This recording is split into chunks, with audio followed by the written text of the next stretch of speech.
Hello, everyone. Welcome to this special joint webinar with top security experts from Aberdeen, HPE, and Paladion. Today, our experts will take you through the different components necessary to build managed detection and response, or MDR capabilities, into your security operations. First off, we have Derek Brink, Vice President and Research Fellow, Information Security and IT GRC from Aberdeen Group. Derek, over to you. Thank you very much, and hi to everyone. I just need to share my screen quickly. Hold on. So you should now be seeing my first slide. If you don't see it, folks, you let me know. But I have about 15 minutes to set the stage. I got some very, I think, interesting things to share, some interesting data and analysis, and so I'll get right to it. It's kind of to set the context for my co-presenters from HPE and Paladion. I want to start out just with some context about what we see about what everyone expects from their IT infrastructure. I call it the trifecta here. The modern enterprises have three main objectives here. And the word trifecta, if you've ever been at the horse track, and not that any of us go to the horse track, of course, but it actually implies a certain order. And what we found in our research is that secure and then compliant and then I call it well managed is the order that reflects the most mature and successful organizations. But with respect to security, we do want to identify and assess security related risks. We want to manage those risks to an acceptable level. We want to achieve and sustain and demonstrate compliance with all the policies and regulatory requirements that we have to. And we want to ultimately move in a positive direction and improve the efficiency and cost effectiveness of the operation. So we want to be more flexible and we want to provide higher scale at lower cost. This next slide is a quick table. I won't take the time to read it. You'll have access to all the slides. But as I mentioned, the top performers focus first on being secure and then compliant, as opposed to compliant first and then secure, and then well managed. That's kind of the order. And I've listed in each of the columns here and also introduced this idea of time. The compliance stuff is really after the fact. You're kind of looking backwards about, did I achieve and sustain compliance? I'm reporting. I'm looking at progress against the baseline. I'm giving the reports on posture. I'm auditing and that kind of thing. Security is in many cases more in real time. I mean, if you're looking after the fact only in security, it's more forensic work. But if you're monitoring and trying to detect and investigate and respond to suspicious behaviors, that's more of a real-time thing. And then things, as I mentioned, are about optimizing operations. So this is the list of things. Again, I won't take the time to do that. I will say this, though. I have this concept of tools versus platforms.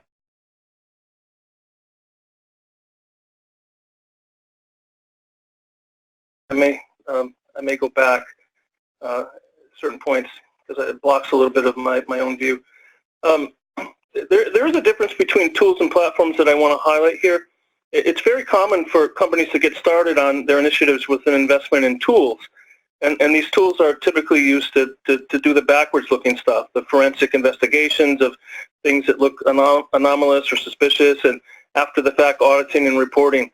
And as companies get more mature, our research shows that the top performers are going beyond the use of these tactical tools, and they're moving to more of a strategic, proactive, platform-oriented approach. So the pattern that we see over and over again, and high tech is the one I've got across the top of the screen here. Tools are what I'm calling more technical. They're lower level. They require specialized IT staff.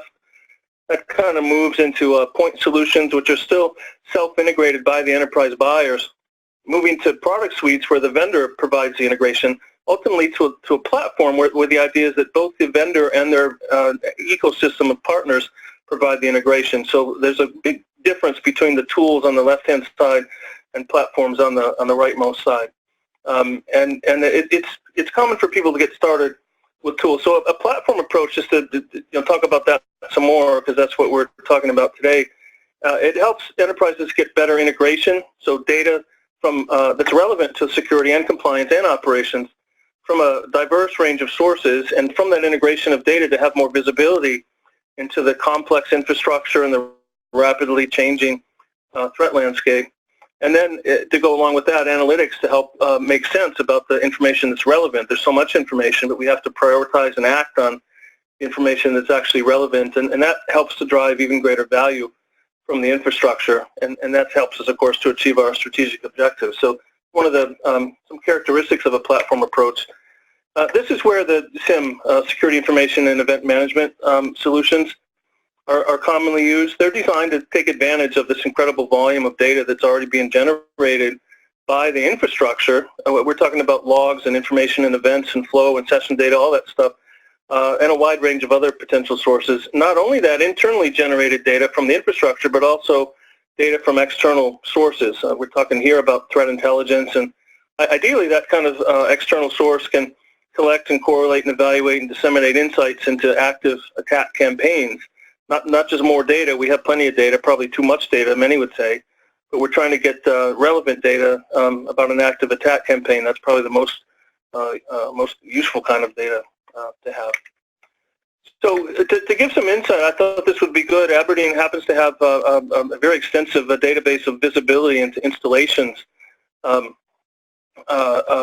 technologies. And what I did was select, you can see in the lower corner here a note, these are U.S. companies. They have more than 1,000 employees. I want to be clear that it's not necessarily representative of market share. That's not what this is, but it's our visibility into technology installations. And so based on my criteria, those filters plus the security monitoring and analytics category, basically, we had nearly 11,000 installations that I could see in this data set that we have.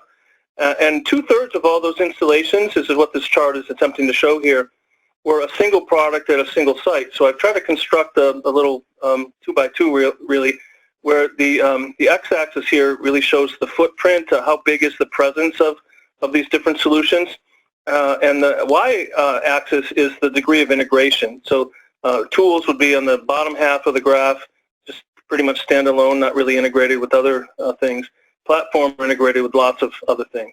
And so you can see an example, Splunk being there. It's actually, I put an arrow there because it's so present. It's kind of off the screen to the right a bit, even more from this matrix. It's just a prime example of a tools approach. It's a very popular and effective starting point for things like the backwards-looking forensics and compliance and reporting.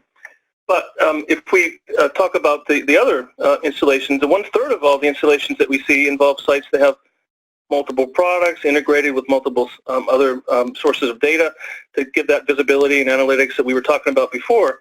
This is typifies the more evolved platform approach, and the ones in the upper right there are the ones that have the biggest footprint.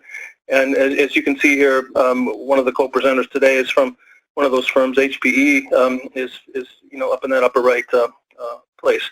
So that's just some empirical data. A lot of data actually, almost 11,000 installations, but it shows I hope it illustrates this difference that I'm trying to make between a simple tool where a lot of people get started and the benefits of a platform. And from here, now I'm talking about going even further, taking the platform to the next level. And we're talking now about active threat detection and faster incident response. So, the macro environment that all this is in continues to evolve and change. There's lots of challenges in security and compliance and efficiency that need to be met. One of which, I've just got 3 quick bullets here in terms of the infrastructure itself. It's just extremely complex. It's getting more complex in terms of the networks and the systems and the applications, and not all of these are managed and provisioned by the enterprise anymore. So it's just very difficult to keep up with that rate of change. In the middle, of course, we've got regulatory and legal responses to those issues, and they tend to lag in terms of, in many cases, they're years behind, and yet we have even more and more requirements for demonstrating compliance. And so that's another big demand on limited resources that we have in-house. And at the same time, the attackers, as we all know, sadly, through public disclosure requirements, they're increasingly sophisticated and focused, and unfortunately, they're more successful. So this is the environment that takes us to have to move even further towards the SIEM platform that we have towards active threat detection and faster incident response. So there's 4 capabilities here that I'll introduce, and they tie back to this concept of time that I introduced a minute ago. We want to keep up, and we also want to get ahead.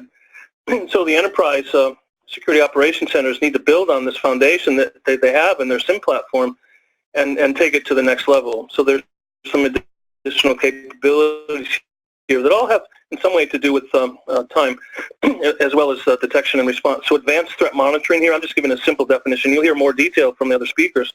But we want to leverage rules engines that the leading SIEM platforms have, but combine that with specialized expertise and focus of full-time threat hunters, so we can we can continue to make improvements here in threat monitoring. And we want to not only just monitor, of course, but detect threats. So we want to combine data that's specific to our own context with the analytics and machine learning types of capabilities to look in this haystack of activity for the suspicious patterns and the anomalies that really are meaningful to us in particular. And then once we've detected threats, we want to accelerate the investigation of those suspected incidents, and that means automation and prioritization and validation of alerts. And of course, finally, in the end, it's validated by human analysts. And we want to be able to respond faster. So instead of just purely ad hoc activities, we want to have some common playbooks and tools and reporting this. So the real goal here is to let analysts spend more time being analysts. So not as much time just doing research, more time being analysts, which is the main reason that they're there. So these are 4 capabilities you'll hear more about as well during the course of the webinar. And why this matters is kind of the next segment. I'm really excited to share this with you. We can quantify this value of time. I've talked about time a couple times now. Reducing the time it takes to detect and investigate and respond and remediate to incidents from the current status quo, which is unfortunately weeks and months, to as short as hours and days, can be a really significant source of value for the good guys. And that, I mean, qualitatively, we all get that, right? It's easy to say, but I want to do more than just qualitative stuff. So I'm going to do my best to prove this to you with some empirical data and then some analysis. So here's the hypothesis. The premise is that time is the strategic advantage that the defenders need to regain. And what I'm using here to show you is some great empirical data. I was privileged to get access to series. We all love that. I love that. It's 10 years now in publication.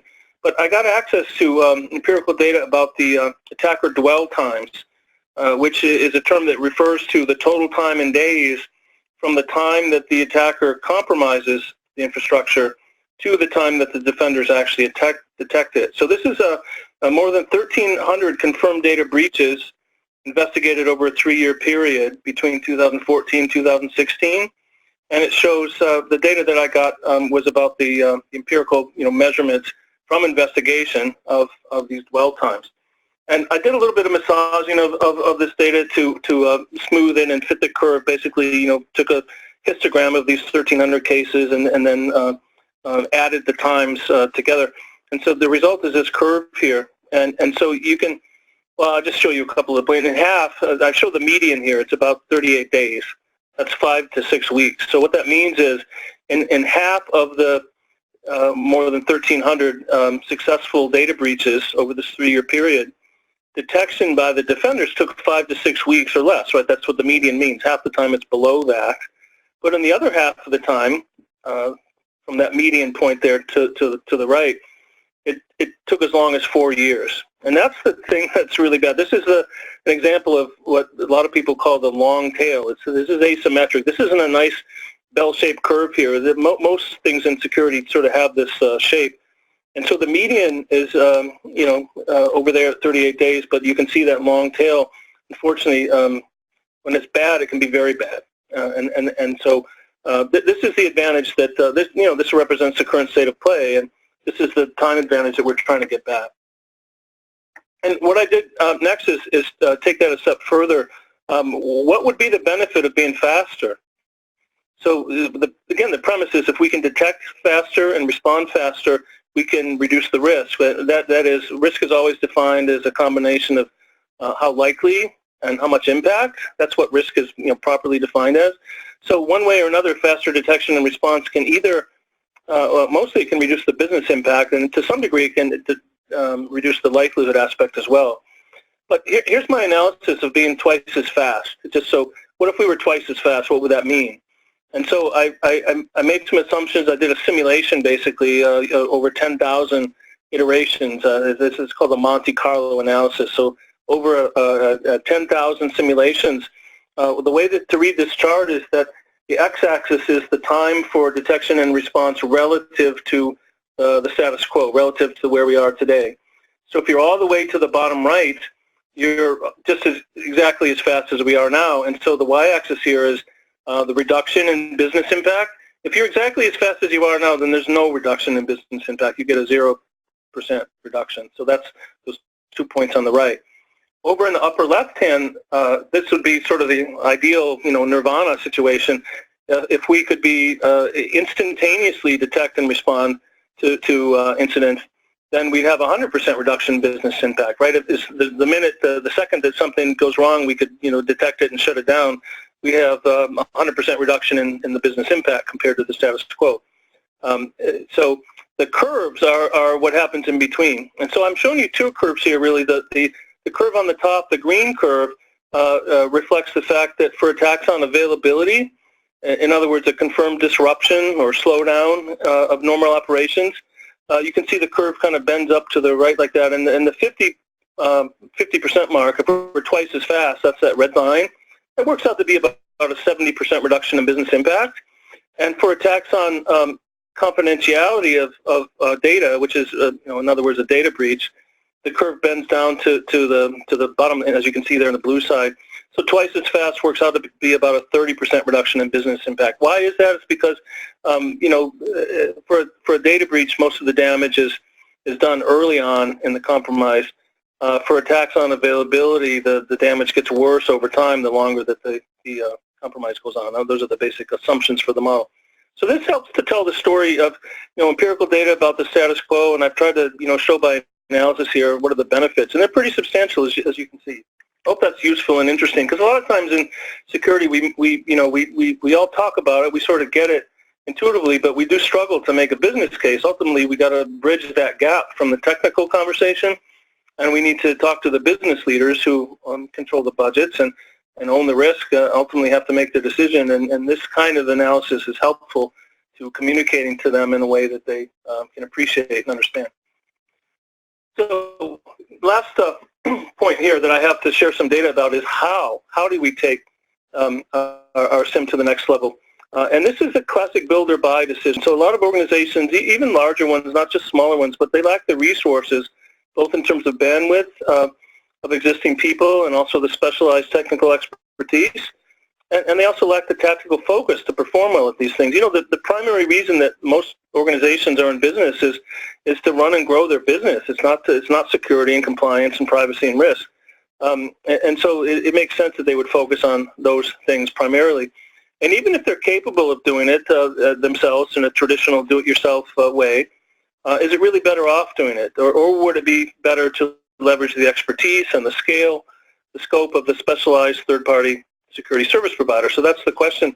And I looked at our Aberdeen data to try to address that. So we do have, regular market research and in the form of surveys to respond to this kind of question. And not surprisingly, when you look at this category, security information and event management, current deployments are skewed more strongly towards in-house deployments. But we also, in every one of these surveys, we ask not only about current installations, but also planned growth. And virtually all the planned growth favors the use of specialized security service providers. So for this category specifically, as you see on the right-hand side of my slide, about 2/3 of all the respondents have in-house deployments, but there's actually negative growth. So in other words, they're deliberately moving away from this over time, according to the respondents that we have in our study. And it was a small amount of current installations that had outsourced deployments, but in terms of planned growth, 150% growth. So there's a deliberate shift in the direction of the use of security service providers. So to me, that addresses the question of build versus buy. The market got started kind of in the build mode which I think is pretty typical in security, but looking forward, it's very strongly in the direction of buy. So for my, introductory sort of set the stage part of this webinar, here's 4 main points that I wanted to get across, and I can turn it over to my co-presenters. First, that we see maturity from tactical tools. That's a way for people to get started, but we see this moving towards a more evolved platform type of approach. SIEM is a great example of that platform approach, and even that, we're building on that foundation with additional capabilities. So advanced threat monitoring and detection, accelerated response, and investigation and faster response. And that really has meaning, because when you look at this advantage right now that the attackers have in terms of time based on the empirical data, you can see and quantify that reducing the time can have a significant reduction in the actual risk. And remember, risk is always defined in terms of both likelihood and business impact. And then lastly, this question of, okay, we want to build on this platform, we want to have these extra capabilities. Should we do that ourselves, or should we rely on the expertise of a provider? What our data shows is that very strongly, very significantly, the growth favors the use of a specialized security service provider. So that, for me, is the end of my prepared slides. Of course, I'm here for questions and so on, but I guess I'm going to turn it back to our moderator, and then we'll hear from the other presenters. So thanks for your attention. Thank you, Derek. So we'll take questions toward the end. Now we'll pass it on to Brent Miller from HPE Security. So Brent Miller is Managing Principal and Chief Services Strategist at HPE Security Products. Over to you, Brent. Hey, thanks very much, guys. And then one minor correction, I actually changed roles recently, so that's not my title anymore. Okay. But hi, I'm Brent. I'm with that's no problem. I moved from professional services into the product management team, so I won't give you my whole history, but yeah, I spent a number of years with their professional services team, and now I'm working with product team to define requirements moving forward. So today, excuse me, I'd like to talk a little bit about advanced threat detection and how to leverage your SIEM to do it better, right? So moving right along here. So before we had SIEM, right? I'm an old guy, so going way back, we could see these narrow views of what was going on in our environments, but it wasn't really awesome in the context of detecting security threats, right? You could grep firewall logs and go look at what's happening on a host, but we didn't have this more comprehensive view. So realizing we needed to take that kind of view, we started to build SIEMs.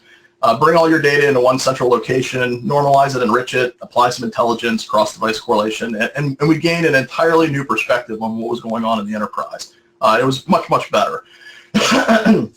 So in that same era, right, when we first started using SIEMs, I became an ArcSight consultant a little over 10 years ago. My customers were ingesting maybe hundreds of events per second, maybe a few thousand, or even in the bigger customers, maybe even a couple tens of thousands. But that was essentially it, right? Now we're building ESM infrastructures in support of hundreds of thousands or millions of events per second.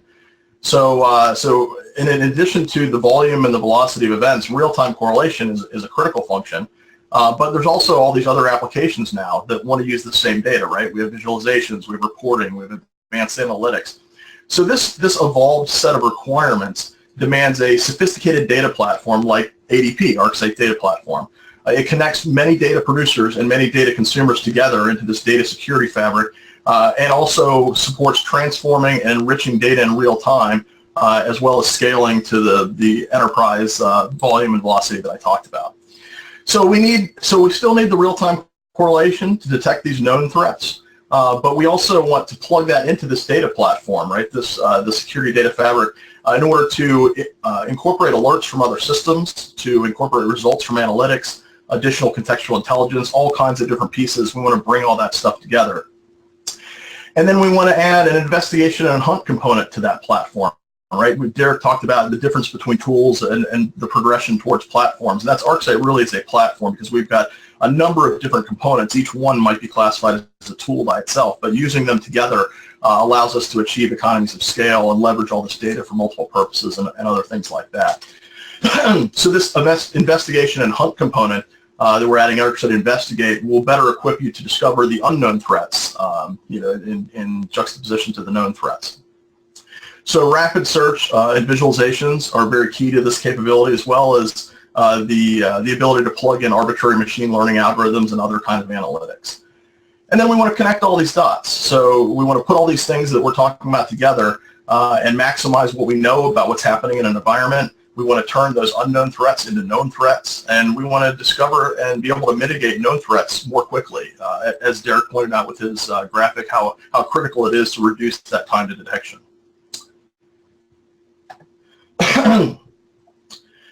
So let's talk a little bit about the data platform. ArcSight connectors ingest and normalize and enrich security events for correlation reporting, all the stuff that ESM does. And in the past, years past, we would send all this stuff directly to the ESM data store, right? It used to be Oracle and then Core. Later, Logger came along. So that was all very convenient until you had some other application that needed the data. Then all of a sudden it became extraordinarily inconvenient, because now you're doing all this great stuff with this data, but you're sending it into an application and it's sitting there. So what do? You collect it a second time and then you send it through each feed to the different applications, or do you forward from one application to another? What happens when your third application shows up in the picture? Do you collect it a third time? It's all just messy and doesn't scale very well. So we take a look at something like this data platform concept, right? So our data platform, which includes a Kafka-based event broker, allows all of those many event producers to plug in, put data into the broker mesh just one time, and then the consuming applications can subscribe to whatever topics are appropriate, and they get the relevant events.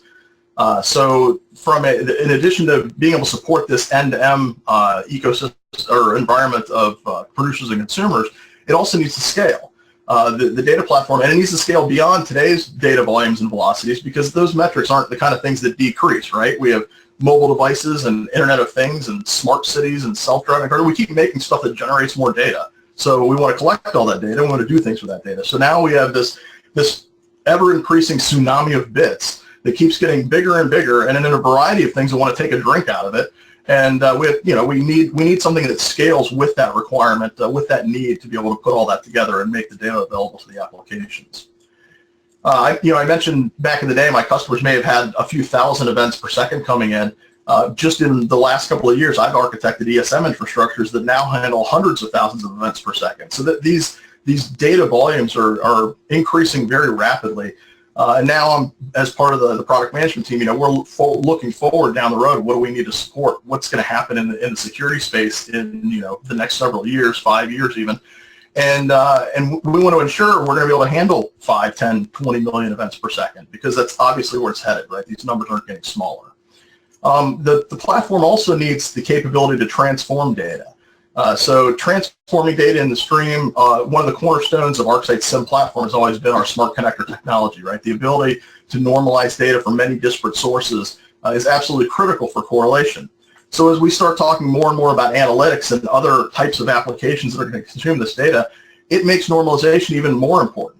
If you have data scientists in your organization today, go talk to them and ask them what they think about normalized data versus not normalized data. They will tell you they absolutely want normalized data in order to do real analytics against it. So that's continues to be incredibly important.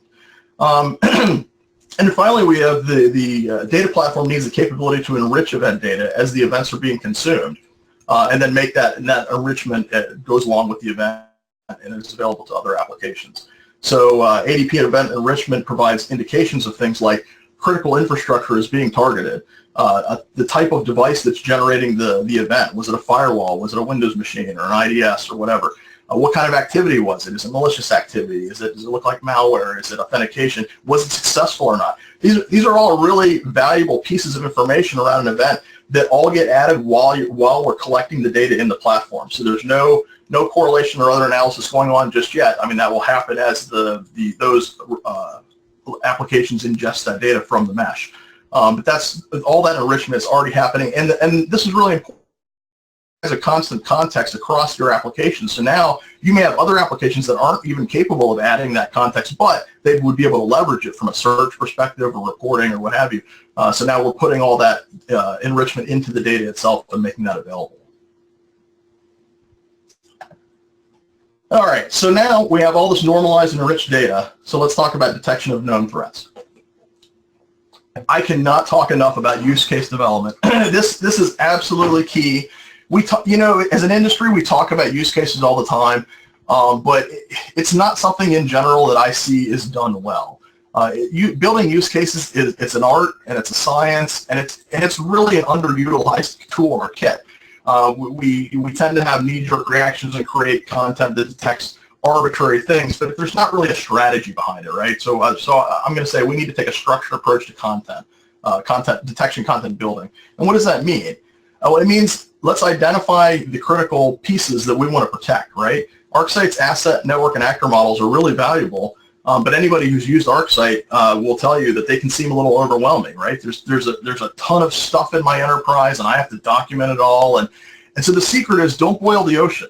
When you're looking at extracting value out of your SIEM, you want to look for what are the critical resources that I really care about. What are those applications and those hosts? Just because you have 20,000 Class C networks in your enterprise does not mean you create 20,000 ESM zones. What value does that add, right? You don't do that. You identify important networks, important hosts, things that you really care about, and you model those, and then you're going to end up building content to protect those. After you've done that, you want to identify, now you have a much smaller set of things to worry about, to focus on, and you can identify the attack surface, attack vectors. What does the surface look like for this critical infrastructure that I'm talking about? Are these database servers or web servers or internet facing, or what OS does it run? Does it have PII data on it? All those kind of things, right? So as you're identifying all that, you brainstorm, you deconstruct those various attack vectors, and start to determine, okay, what kinds of forensic evidence would you find on these hosts had that attack occurred, and specifically at each phase in the attack lifecycle, right? So if I see these resources and different kinds of recon activity that are happening, what would I look for to see that? What kind of exploitation, exfiltration, etc. So you want to start to put all those pieces of information together as part of your use case definition, and then you want to research your devices. So look at your devices that generate events. Are they capable of generating the kinds of forensic evidence you just came up with that you need to find? Are they, maybe they do, but are they configured to generate that, right? That's a huge problem that I've seen in many organizations, where they simply don't have the devices configured properly to give them the events they need for the content to detect the threats. So after you've done all that, finally you want to, as you're defining your actual user stories, the specific things that you want to go detect, remember what the SIEM is. Remember what it's capable of, right? SIEM is not a search. It's much more than that. If you have a SIEM, whether it's ArcSight ESM or somebody else's, and all you're doing is chucking data into it and then going back and searching it later, I guarantee you're not remotely getting the value out of your investment that you could be. Correlation is a huge key. So let's talk a little bit about correlation here, right? Correlation, you look it up in the dictionary. By definition, it means you have two or more things that have a mutual relationship, right? So if you're just detecting single occurrences of base events and things like that, again, you're not getting the value out of what you've already purchased that you could be. So I can detect individual things, but without correlation, I may not have that really critical context. Badge reader admits an employee to a building in Atlanta, 30 minutes ago. Okay, that's fine. He's allowed to do that. An employee connects to a corporate VPN and logs into a sensitive application, but they have legitimate access. Well, that's cool too. Well, now you correlate. You put these events together, and you see that the employee who badged into Atlanta 30 minutes ago is the same employee that logged into the VPN from Prague. That's not cool. That's not okay, right? But the individual systems can't tell you that, so you need correlation to figure stuff like that out. So now we add to our correlation some contextual intelligence. What's the employee's work location? Maybe the badge holder was the imposter and not the VPN user, right? What's the nature of the data available, right? What's the scope of the risk? We can determine a lot of those things via real-time correlation, and then adding intelligence on top of that. So beyond the real-time correlation, we also want to leverage analytics. Analytics may take lots of different forms, right? It could be simply exporting a report, pivoting in Excel, or using some canned visualizations, or using machine learning techniques, or there's all kinds of different analytics. So the ArcSight platform has various reporting and visualization capabilities, as well as UBA, our user behavior analytics product, which is all integrated with ESM.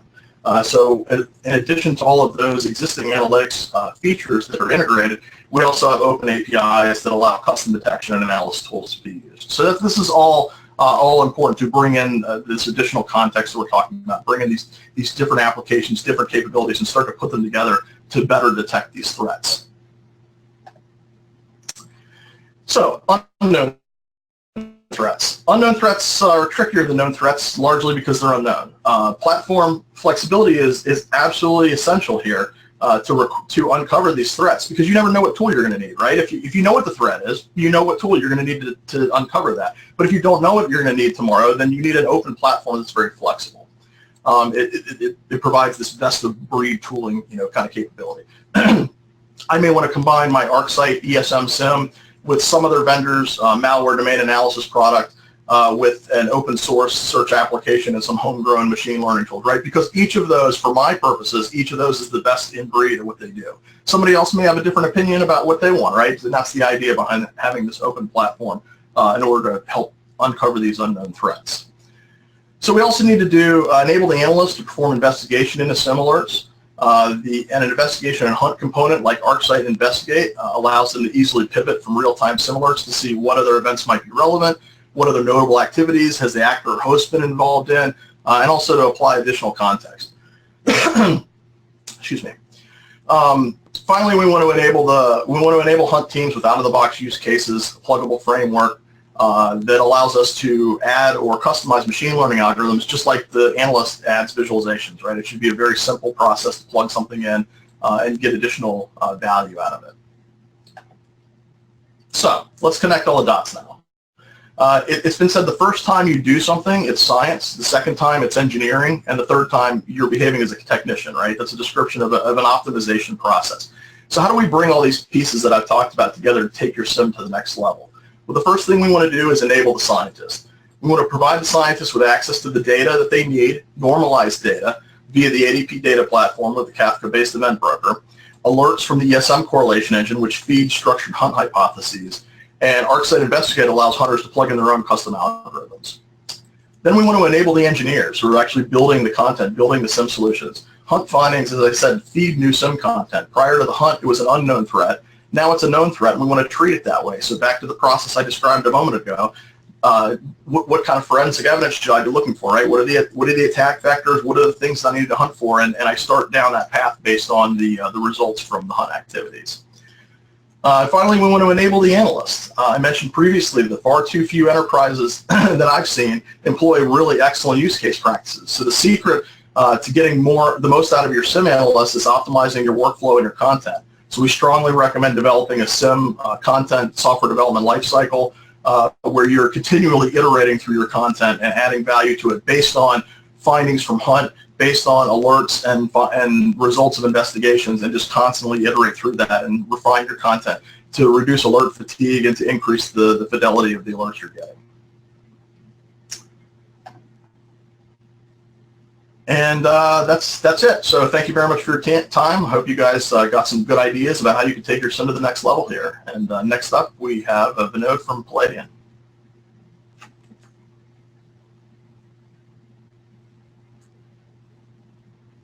Thank you, Brent. Our next speaker is Vinod Vasudevan, co-founder and chief technology officer from Paladion. The audience is yours, Vinod.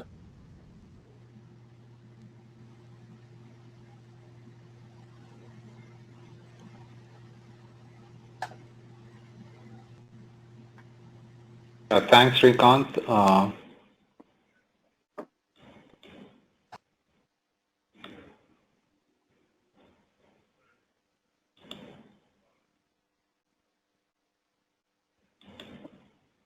Can you see the presentation?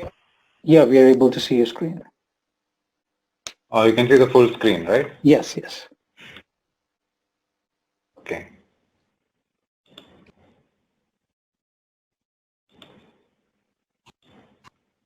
Okay. Thank you, Srikanth. I'm Vinod Vasudevan, co-founder and CTO of Paladion. So we heard from Brent and Derek about the benefits of advanced threat detection, investigation, and fast response. So in fact, Brent showcased the next generation ArcSight SIEM with big data capabilities. Managed Detection and Response, or MDR in short, is a service offering that delivers advanced threat detection and fast response, leveraging big data security analytics in combination with advanced skill sets. So we'll cover this as we go forward. Let's look at what technology stack we need to reach the MDR type of capability. This slide captures the various modules that are required. The SIEM module provides the data platform with rule engine for known threats, some of which Brent covered. For many of the advanced threats that are in the realm of the unknown, we need to use analytics on different types of events. EDR, for example, is the endpoint threat detection and response that focuses on the endpoint data to detect advanced threats. NTA, as you see here, applies analytics on network data, including NetFlow proxy. UBA applies analytics on user events from Active Directory, other application logs. Deception enables trapping the attacker and capturing their actions to understand their techniques and motives. Threat intel enables detection of known bad actors. And finally, security orchestration brings the different response options together to accelerate the response part. ArcSight platform approach supports many of these technology modules, as was highlighted by Brent. And Paladion fills in the missing gaps to offer MDR outcomes. So if we look at the MDR outcomes, the outcomes are delivered by combining the servers on top of the various platform modules, as you see here. Security monitoring is the block that is the typical outcome from an MSSP offering. But MDR outcomes go well beyond a normal MSSP offering. So we'll cover these additional outcomes from an MDR service in the remaining time. So let's start with threat anticipation. Threat anticipation is applied threat intelligence. The focus here is on action that we can take on threat intel data to protect us from evolving attacks. Let's take the example of Shadow Broker exploit release. For anyone who went through the complete Shadow Broker exploit release, immediate analysis of this would have led us to all the vulnerabilities or CVEs, not just Windows, but other platforms including Lotus Notes, Linux, mail servers that were part of the Shadow Broker release. So this CVE information can be used to identify affected systems in the environment and fix in a proactive manner. So organizations who applied threat intel this way were not affected by WannaCry, or even today, they are much better protected against ransomware like Petya. But then if you don't use or apply threat intel this way, the approach becomes fairly reactive. Threat hunting is the other block that is part of the MDR service offering. Threat hunting, as we see it, is nothing but applied security analytics. Typically, there are two prominent types of hunting. So one is indicator driven. So this is more for deeper hunting on known threats. So you typically look at indicators of compromise in security data based on a rule or signature match. So an example could be, if there is an IPS alert triggered for CNC traffic, we can hunt for indicators of compromise in the endpoint that is the source of this alert from IPS. This can lead to discovery of malicious processes, files corresponding to this traffic. We can then hunt through firewall logs to understand what else the source IP accessed in the network, so on and so forth. So just like Brent highlighted, this calls for an open kind of platform where a lot of analysis can be done. On the other hand, the second approach, which is essentially an analytics-driven threat hunting, it's ideal for unknown type of advanced threats. So this is done using a combination of big data and machine learning algorithms. Just like you can see in the screen, analytics-driven threat hunting has a number of pre-built machine learning and statistical models across the stages of cyber kill chain. Different models work on different sources. They could work on one or multiple sources of data that includes proxy, NetFlow, Windows, WAF, IPS. but all of them are looking and working towards a defined outcome. And the outcome can be detection of advanced malware, looking at user behavior anomaly, detecting insider threats, understanding the lateral movement of attacks through the network, detecting IP theft. So one simple example could be, you can use NetFlow to profile traffic in an internal user subnet where typically you can't deploy IPS, etc., and still detect lateral movement from ransomware based on the profile deviation on a day-to-day basis. So the deeper detection that we do with threat hunting kind of flips the conventional detection approach because we move from a reactive eyes on the glass approach to a fairly proactive one, and effective hunting is achieved with the right mix of machine learning, threat intel, big data technology, and the next generation SOC skill sets.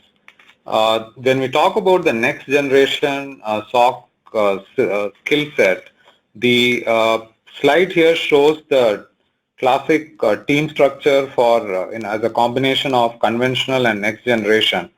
The Cyber Threat Analytics Center, or CTAC, that you see on this diagram is the team that hunts for attacks using the foundation of predefined machine learning models and threat intel, and the data scientists are continuously building new models for the emerging threat scenarios. So having a team like this plays a critical role in effective use of the platform, definition of use cases, and effective hunting towards detecting the larger threats.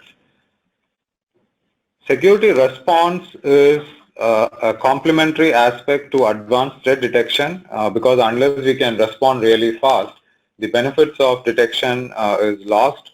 So automated fast response typically complements the advanced threat detection capabilities. Security response has 4 phases, as we see here: alert validation, incident analysis, auto containment, and remediation. We'll spend some time on this particular approach. So the automated machine-based alert prioritization happens during the alert validation stage by applying network, asset, and vulnerability context on the alert information. Alerts with a high triage score goes through the incident analysis.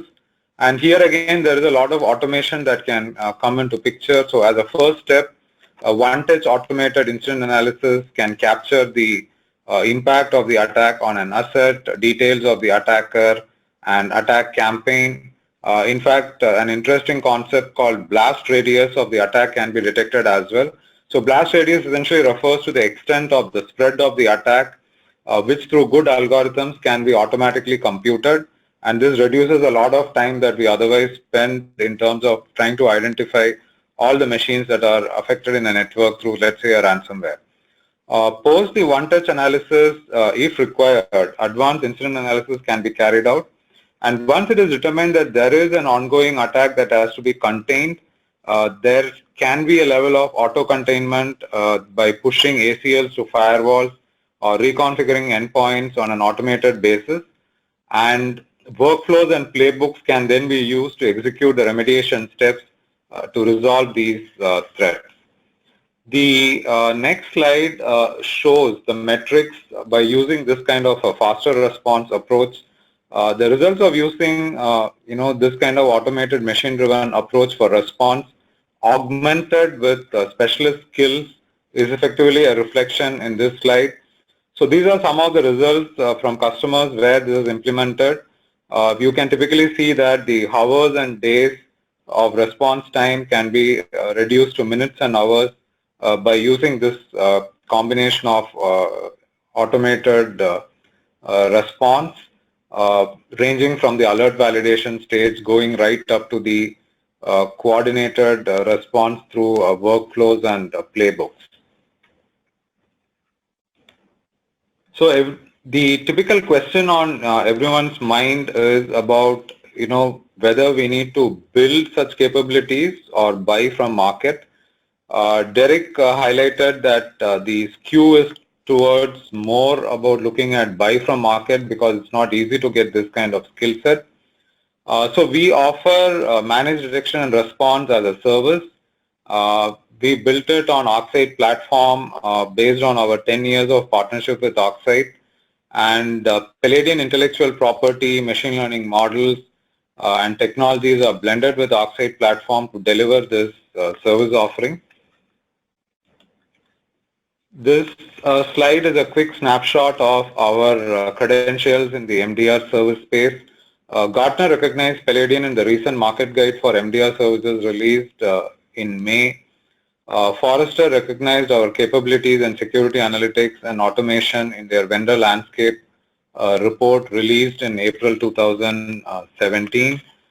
And we believe we have a unique positioning because we are an MSSP which is large combined with capabilities on the MDR space. So that makes it a fairly unique kind of positioning that we have. So with that, I will open up the session for Q&A. So Derek, Brent, or I will be happy to address your queries if there are any. Thank you, Vinod, Brent, and Derek, for those valuable insights. So we are open to questions. If anybody in the audience has any questions, you can raise your hand and we'll be able to take the questions.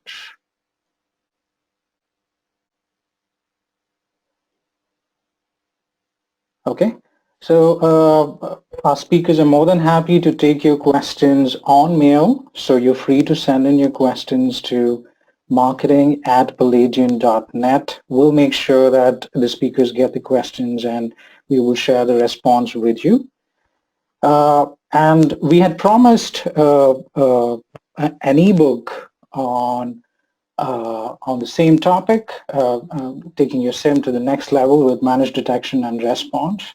All of you will receive a free copy of this ebook on your email within the next 48 hours. Do we have any closing remarks from the speakers?